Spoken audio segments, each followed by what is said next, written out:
Hello, here is Nina, my sister. Hello.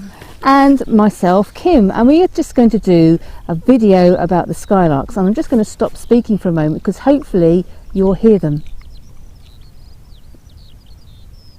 Now, Skylarks are incredibly endangered. They're on the red list, and whilst I know that we are all under extreme amount of pressure with the pandemic and shutdown in Britain, in this field lots of people are out walking, which is lovely to see that they're exercising, but there is a problem. Nina, perhaps you could tell us a little bit about what is stressing the Skylarks out.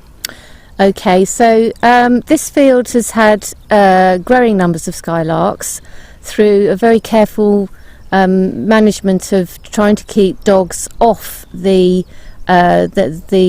keep the dogs on the main paths rather than wandering across the grass. And Skylarks are pretty interesting in that they nest on the ground in a very hidden nest that you'll never find.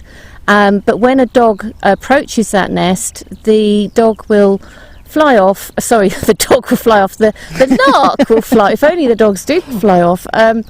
The larks will fly off the nest and thereby leave the eggs to get cold, and those eggs then will not hatch. So because Skylarks need to produce about two or three broods a season, otherwise their numbers drop. That's the minimum they need to do a season. It's really important that we support the larks on this particular plot of land.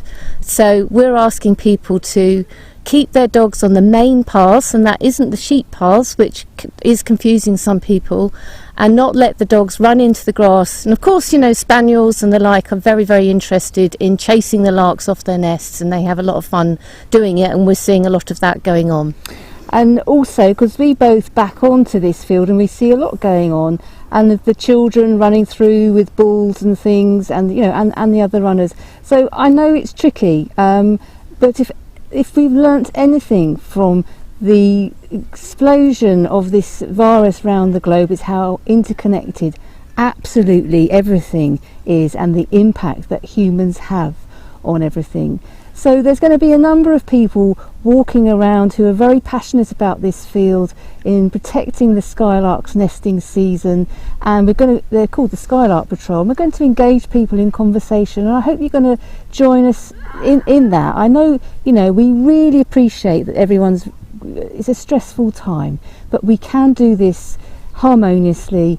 And to say, you know, some people are saying, oh, the notice is up and it says April. Well, it's temperature, isn't it, that starts the birds' that kicks them off into their breeding, and that's what they're doing now. And the grass isn't particularly long; it will start to grow.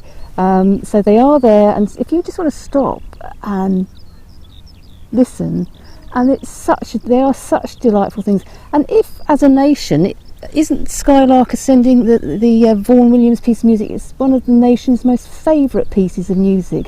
So rather than just loving the music, let's actually love these little creatures. So please help us all in protecting what we've got.